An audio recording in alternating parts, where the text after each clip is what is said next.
ਸਾਰਿਆਂ ਨੂੰ ਸਤਿ ਸ਼੍ਰੀ ਅਕਾਲ। ਮੇਰਾ ਨਾਮ ਰਾਜਬੀਰ ਕੌਰ ਹੈ। ਮੈਂ ਬਾਬਾ ਨਾਮਦੇਵ ਸਰਕਾਰੀ ਸੀਨੀਅਰ ਸੈਕੰਡਰੀ ਸਕੂਲ ਘੁਮਾਣ ਜ਼ਿਲ੍ਹਾ ਗੁਰਦਾਸਪੁਰ ਵਿਖੇ ਬਤੌਰ ਪੰਜਾਬੀ ਮਿਸਟਰੈਸ ਕੰਮ ਕਰ ਰਹੀ ਹਾਂ। ਪਿਛਲੀਆਂ ਵੀਡੀਓਜ਼ ਦੇ ਵਿੱਚ ਅਸੀਂ ਵਿਆਕਰਨ ਦੇ 4 ਅੰਗਾਂ ਵਿੱਚੋਂ ਦੂਸਰੇ ਅੰਗ ਸ਼ਬਦ ਬੋਧ ਅਧੀਨ ਆਉਂਦੇ ਪਹਿਲੇ 3 ਸ਼ਬਦ ਭੇਦ ਨਾਮ, ਪੜਨਾਮ ਅਤੇ ਵਿਸ਼ੇਸ਼ਣ ਦੇ ਬਾਰੇ ਗੱਲਬਾਤ ਕਰ ਚੁੱਕੇ ਹਾਂ। ਅੱਜ ਦੀ ਇਸ ਵੀਡੀਓ ਦੇ ਵਿੱਚ ਅਸੀਂ ਚੌਥੇ ਸ਼ਬਦ ਭੇਦ ਬਾਰੇ ਗੱਲਬਾਤ ਕਰਾਂਗੇ, ਜਿਸ ਦਾ ਨਾਂ ਹੈ ਕਿਰਿਆ। ਸੋ ਸਾਡਾ ਅੱਜ ਦਾ ਵਿਸ਼ਾ ਹੈ ਕਿਰਿਆ। ਕਿਰਿਆ ਕੀ ਹੈ? ਸਵੇਰ ਤੋਂ ਲੈ ਕੇ ਸ਼ਾਮ ਤੱਕ ਮਨੁੱਖ ਕਿਸੇ ਨਾ ਕਿਸੇ ਕੰਮ ਵਿੱਚ ਰੁੱਝਾ ਹੋਇਆ ਹੈ। ਅਸੀਂ ਆਪਣੇ ਆਲੇ ਦੁਆਲੇ ਬਹੁਤ ਸਾਰੇ ਲੋਕਾਂ ਨੂੰ ਕੰਮ ਕਰਦਿਆਂ ਦੇਖਦੇ ਹਾਂ, ਜਿਵੇਂ ਬੱਚਾ ਖੇਡਦਾ ਹੈ, ਮਾਲੀ ਫੁੱਲ ਤੋੜਦਾ ਹੈ, ਡਰਾਈਵਰ ਗੱਡੀ ਚਲਾਉਂਦਾ ਹੈ, ਮਾਤਾ ਜੀ ਸਬਜ਼ੀ ਕੱਟਦੇ ਹਨ, ਤਰਖਾਣ ਕੁਰਸੀ ਬਣਾਉਂਦਾ ਹੈ, ਨਾਨੀ ਜੀ ਕਹਾਣੀ ਸੁਣਾਉਂਦੇ ਹਨ, ਸੁਖਜੀਤ ਗਿਟਾਰ ਵਜਾ ਰਹੀ ਹੈ ਆਦਿ। ਇਹਨਾਂ ਸਾਰੇ ਵਾਕਾਂ ਵਿੱਚ ਕੋਈ ਨਾ ਕੋਈ ਕਿਰਿਆ ਹੋ ਰਹੀ ਹੈ। ਇਸ ਤਰ੍ਹਾਂ ਹੱਸਣਾ, ਰੋਣਾ, ਗਾਉਣਾ, ਖਾਣਾ, ਪੀਣਾ, ਪੜ੍ਹਨਾ, ਲਿਖਣਾ, ਖੇਡਣਾ, ਦੌੜਨਾ, ਸੌਣਾ ਆਦਿ ਸਾਰੇ ਸ਼ਬਦ ਕਿਰਿਆ ਹਨ। ਸੋ ਕਿਰਿਆ ਕੀ ਹੈ? ਇਸ ਸ਼੍ਰੇਣੀ ਵਿੱਚ ਉਹ ਸ਼ਬਦ ਰੱਖੇ ਜਾਂਦੇ ਹਨ ਜਿਨ੍ਹਾਂ ਤੋਂ ਕਿਸੇ ਕਾਰਜੀ ਸਥਿਤੀ ਦੀ ਸੂਚਨਾ ਮਿਲਦੀ ਹੈ। ਇਸ ਦ੍ਰਿਸ਼ਟੀ ਤੋਂ ਇਹ ਕਿਰਿਆ ਸ਼ਬਦ ਵਾਕ ਵਿੱਚ ਵਿਧੇਯ ਦੇ ਅਹਿਮ ਹਿੱਸੇ ਵਜੋਂ ਵਿਚਰ ਕੇ ਆਪਣੇ ਵਾਕਾਤਮਿਕ ਕਾਰਜ ਨੂੰ ਪੂਰਾ ਕਰਦੇ ਹਨ। ਸੋ ਅਸੀਂ ਕਿਰਿਆ ਨੂੰ ਇਸ ਤਰ੍ਹਾਂ ਪਰਿਭਾਸ਼ਿਤ ਕਰ ਸਕਦੇ ਹਾਂ ਕਿ ਜਿਨ੍ਹਾਂ ਸ਼ਬਦਾਂ ਤੋਂ ਕੰਮ ਦੇ ਵਾਪਰਨ, ਕਰਨ ਜਾਂ ਹੋਣ ਦਾ ਪਤਾ ਲੱਗਦਾ ਹੋਵੇ, ਉਹਨਾਂ ਸ਼ਬਦਾਂ ਨੂੰ ਕਿਰਿਆ ਕਿਹਾ ਜਾਂਦਾ ਹੈ। ਹਰ ਵਾਕ ਵਿੱਚ ਕੋਈ ਨਾ ਕੋਈ ਕਿਰਿਆ ਹੁੰਦੀ ਹੈ। ਬਿਨਾਂ ਕਿਰਿਆ ਤੋਂ ਕਿਸੇ ਵਾਕ ਦੀ ਕਲਪਨਾ ਨਹੀਂ ਕੀਤੀ ਜਾ ਸਕਦੀ। ਪੰਜਾਬੀ ਭਾਸ਼ਾ ਦੀ ਵਾਕ ਬਣਤਰ ਵਿੱਚ ਆਮ ਤੌਰ 'ਤੇ ਕਿਰਿਆ ਵਾਕ ਦੇ ਅੰਤ ਵਿੱਚ ਵਿਚਰਦੀ ਹੈ, ਪਰ ਆਮ ਬੋਲਚਾਲ ਵਾਲੀ ਬੋਲੀ ਵਿੱਚ ਇਸ ਦੇ ਸਥਾਨ ਵਿੱਚ ਤਬਦੀਲੀ ਵੀ ਸੰਭਵ ਹੈ।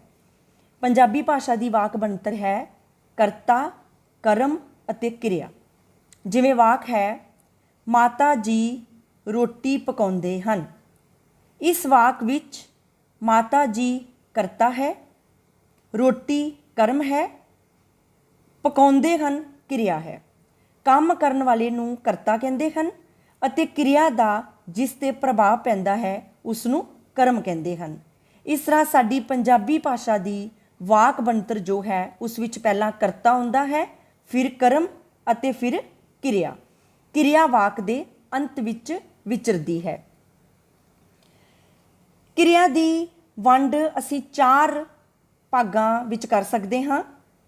ਪਹਿਲੀ ਪ੍ਰਕਾਰ ਦੀ ਕਿਰਿਆ ਵੰਡ ਹੈ ਅਕਰਮਕ ਕਿਰਿਆ ਅਤੇ ਸਕਰਮਕ ਕਿਰਿਆ। ਦੂਜੀ ਪ੍ਰਕਾਰ ਦੀ ਕਿਰਿਆ ਵੰਡ ਹੈ, ਪਹਿਲੀ ਹੈ ਸਧਾਰਨ ਕਿਰਿਆ, ਦੂਸਰੀ ਹੈ ਪ੍ਰੇਰਨਾਰਥਕ ਕਿਰਿਆ ਅਤੇ ਤੀਸਰੀ ਹੈ ਦੋਹਰੀ ਪ੍ਰੇਰਨਾਰਥਕ ਕਿਰਿਆ। ਤੀਜੀ ਪ੍ਰਕਾਰ ਦੀ ਕਿਰਿਆ ਵੰਡ ਅਸੀਂ 2 ਤਰੀਕੇ ਨਾਲ ਕਰ ਸਕਦੇ ਹਾਂ। ਪਹਿਲੀ ਹੈ ਇਕਹੇਰੀ ਕਿਰਿਆ ਅਤੇ ਦੂਸਰੀ ਹੈ ਸੰਯੁਕਤ ਕਿਰਿਆ।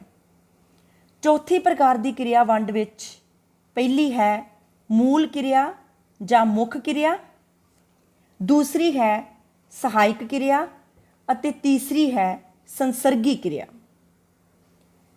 ਸਭ ਤੋਂ ਪਹਿਲਾਂ ਆਪਾਂ ਕਿਰਿਆ ਦੀ ਪਹਿਲੀ ਪ੍ਰਕਾਰ ਦੀ ਵੰਡ ਦੇਖਾਂਗੇ। ਇਹ ਵੰਡ ਕਰਤਾ ਅਤੇ ਕਰਮ ਦੇ ਸੰਬੰਧ ਦੇ ਆਧਾਰ 'ਤੇ ਹੈ। ਇਸ ਨੂੰ 2 ਭਾਗਾਂ ਵਿੱਚ ਵੰਡਿਆ ਜਾਂਦਾ ਹੈ।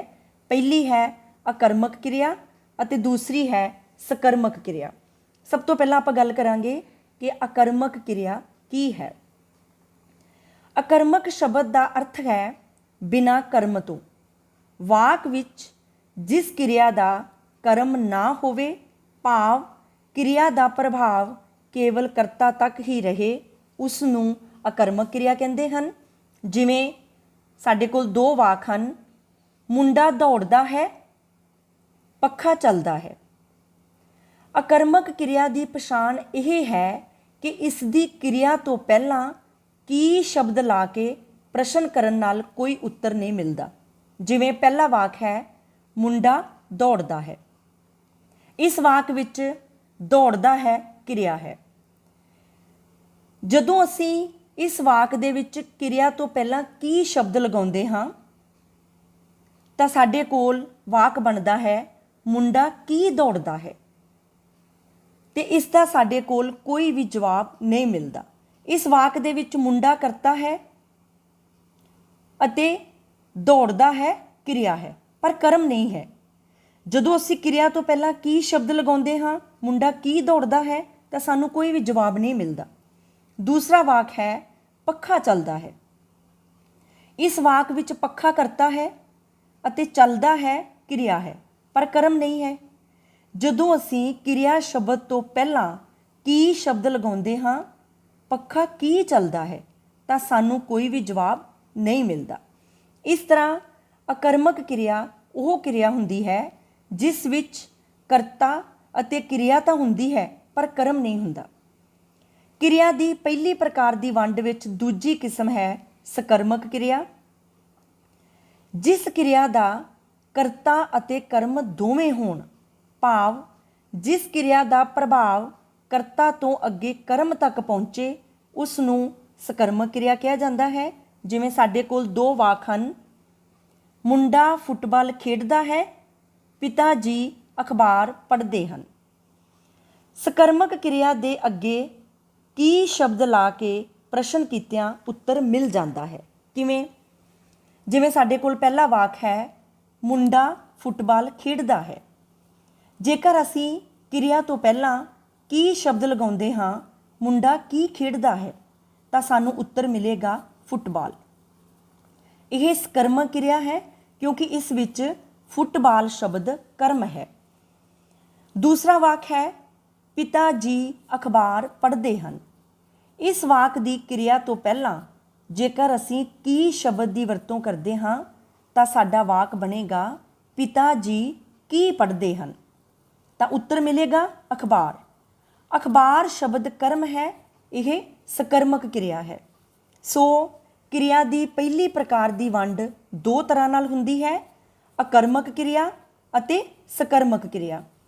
ਆਕਰਮਕ ਕਿਰਿਆ ਵਿੱਚ ਕਿਰਿਆ ਦਾ ਪ੍ਰਭਾਵ ਸਿਰਫ ਕਰਤਾ ਤੱਕ ਹੀ ਰਹਿੰਦਾ ਹੈ ਕਿਉਂਕਿ ਵਾਕ ਵਿੱਚ ਕਰਮ ਨਹੀਂ ਹੁੰਦਾ, ਪਰ ਸਕਰਮਕ ਕਿਰਿਆ ਵਿੱਚ ਕਿਰਿਆ ਦਾ ਪ੍ਰਭਾਵ ਕਰਤਾ ਅਤੇ ਕਰਮ ਦੋਹਾਂ ਤੇ ਹੁੰਦਾ ਹੈ।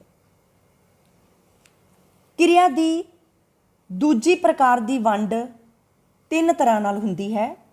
ਪਹਿਲੀ ਹੈ ਸਧਾਰਨ ਕਿਰਿਆ, ਦੂਸਰੀ ਹੈ ਪ੍ਰੇਰਨਾਰਥਕ ਕਿਰਿਆ ਅਤੇ ਤੀਸਰੀ ਹੈ ਦੋਹਰੀ ਪ੍ਰੇਰਨਾਰਥਕ ਕਿਰਿਆ। ਸਭ ਤੋਂ ਪਹਿਲਾਂ ਆਪਾਂ ਗੱਲ ਕਰਾਂਗੇ ਸਧਾਰਨ ਕਿਰਿਆ ਬਾਰੇ ਕਿ ਸਧਾਰਨ ਕਿਰਿਆ ਕੀ ਹੈ।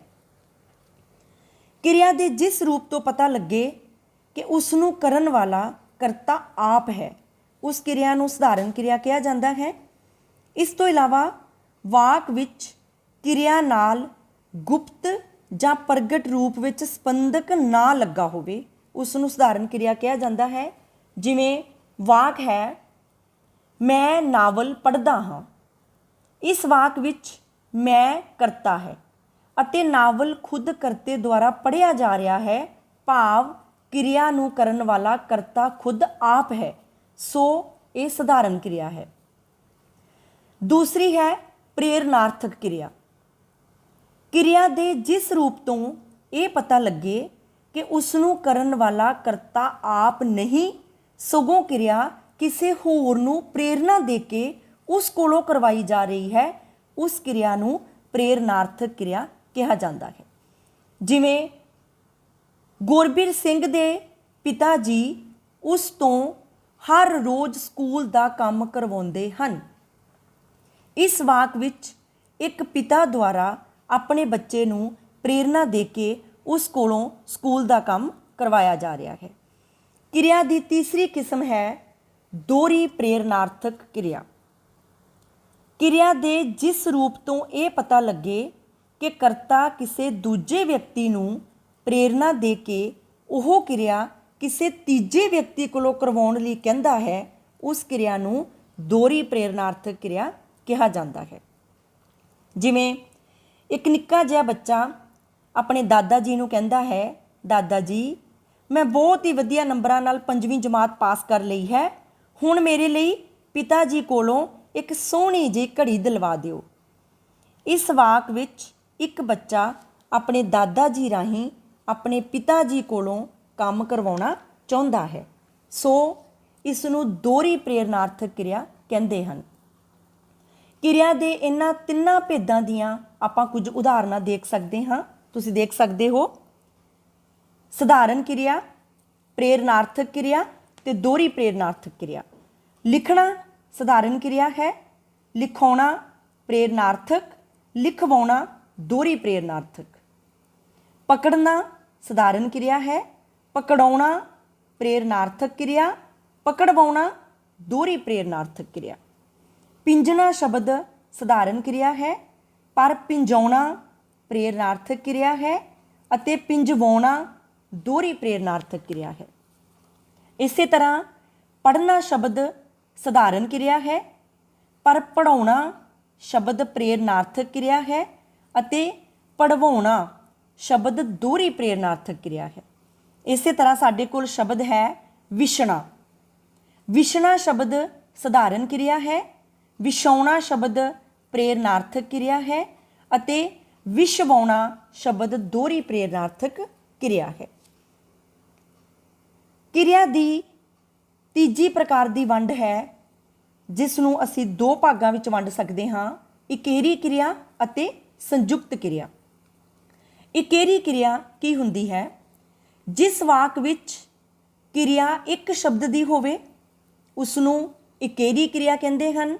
ਜਿਵੇਂ ਸਾਡੇ ਕੋਲ ਸ਼ਬਦ ਹੈ ਰੂਪਕੀਰਤ ਕਿਤਾਬ ਪੜ੍ਹ। ਇਸ ਵਾਕ ਵਿੱਚ ਪੜ੍ਹ ਕਿਰਿਆ ਇੱਕ ਹੀ ਸ਼ਬਦ ਦੀ ਹੈ, ਸੋ ਇਹ ਇਕੇਰੀ ਕਿਰਿਆ ਹੈ। ਅਤੇ ਦੂਸਰੀ ਕਿਰਿਆ ਹੈ ਸੰਯੁਕਤ ਕਿਰਿਆ। ਸੰਯੁਕਤ ਕਿਰਿਆ ਕੀ ਹੁੰਦੀ ਹੈ? ਜਦੋਂ ਕਿਸੇ ਕਿਰਿਆ ਦਾ ਰੂਪ ਇੱਕ ਤੋਂ ਵਧੇਰੇ ਕਿਰਿਆ ਸ਼ਬਦਾਂ ਦੇ ਸੰਯੋਗ ਤੋਂ ਬਣੇ ਉਸ ਨੂੰ ਸੰਯੁਕਤ ਕਿਰਿਆ ਕਹਿੰਦੇ ਹਨ। ਜਿਵੇਂ ਵਾਕ ਹੈ ਮੈਂ ਹਰ ਰੋਜ਼ ਪੜ੍ਹਿਆ ਕਰਾਂਗਾ। ਇਸ ਵਾਕ ਵਿੱਚ ਕਿਰਿਆ ਇੱਕ ਤੋਂ ਵਧੇਰੇ ਸ਼ਬਦਾਂ, ਦੋ ਸ਼ਬਦਾਂ ਨਾਲ ਬਣੀ ਹੈ। ਇੱਕ ਹੈ ਪੜ੍ਹਿਆ ਅਤੇ ਦੂਸਰਾ ਹੈ ਕਰਾਂਗਾ।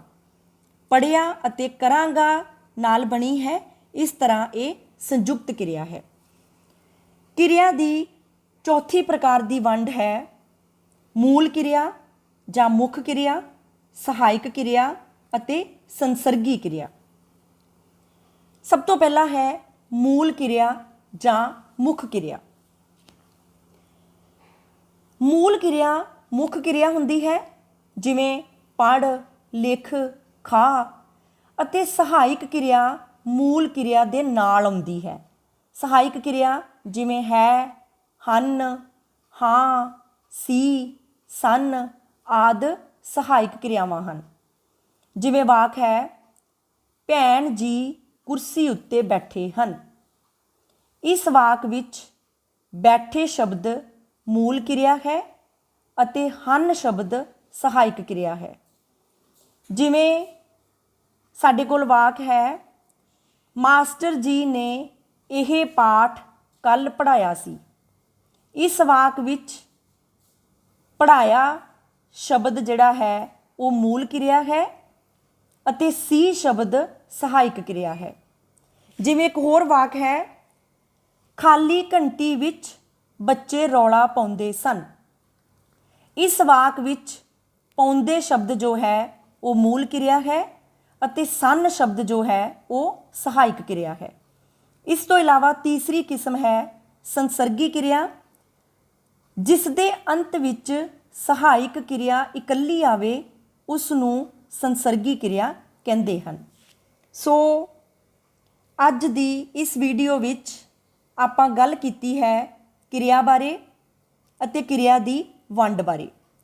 ਕਿਰਿਆ ਦਾ ਅਰਥ ਹੈ ਜਿਨ੍ਹਾਂ ਸ਼ਬਦਾਂ ਤੋਂ ਕੰਮ ਦੇ ਵਾਪਰਨ, ਕਰਨ ਜਾਂ ਹੋਣ ਦਾ ਪਤਾ ਲੱਗਦਾ ਹੋਵੇ ਉਹਨਾਂ ਸ਼ਬਦਾਂ ਨੂੰ ਕਿਰਿਆ ਕਹਿੰਦੇ ਹਨ। ਕਿਰਿਆ ਦੀ 4 ਮੁੱਖ ਭਾਗਾਂ ਵਿੱਚ ਵੰਡ ਕੀਤੀ ਜਾਂਦੀ ਹੈ। ਪਹਿਲੀ ਪ੍ਰਕਾਰ ਦੀ ਵੰਡ ਵਿੱਚ ਕਿਰਿਆ 2 ਤਰ੍ਹਾਂ ਦੀ ਹੁੰਦੀ ਹੈ, ਅਕਰਮਕ ਕਿਰਿਆ ਅਤੇ ਸਕਰਮਕ ਕਿਰਿਆ। ਦੂਸਰੀ ਪ੍ਰਕਾਰ ਦੀ ਵੰਡ ਹੈ ਸਧਾਰਨ ਕਿਰਿਆ, ਪ੍ਰੇਰਨਾਰਥਕ ਕਿਰਿਆ ਅਤੇ ਦੋਹਰੀ ਪ੍ਰੇਰਨਾਰਥਕ ਕਿਰਿਆ। ਤੀਸਰੀ ਪ੍ਰਕਾਰ ਦੀ ਕਿਰਿਆ ਵੰਡ ਹੈ ਇਕੇਰੀ ਕਿਰਿਆ ਅਤੇ ਸੰਯੁਕਤ ਕਿਰਿਆ। ਚੌਥੀ ਪ੍ਰਕਾਰ ਦੀ ਕਿਰਿਆ ਵੰਡ ਹੈ ਮੂਲ ਕਿਰਿਆ, ਸਹਾਇਕ ਕਿਰਿਆ ਅਤੇ ਸੰਸਰਗੀ ਕਿਰਿਆ। ਸ਼ਬਦ ਭੇਦ ਦਾ ਅਗਲਾ ਰੂਪ ਹੈ ਕਿਰਿਆ ਵਿਸ਼ੇਸ਼ਣ, ਜਿਸ ਬਾਰੇ ਅਸੀਂ ਆਉਣ ਵਾਲੀ ਵੀਡੀਓ ਵਿੱਚ ਗੱਲਬਾਤ ਕਰਾਂਗੇ। ਜਲਦੀ ਮਿਲਾਂਗੇ ਨਵੀਂ ਵੀਡੀਓ ਦੇ ਨਾਲ। ਤਦ ਤੱਕ ਲਈ ਰੱਬ ਰਾਖਾ।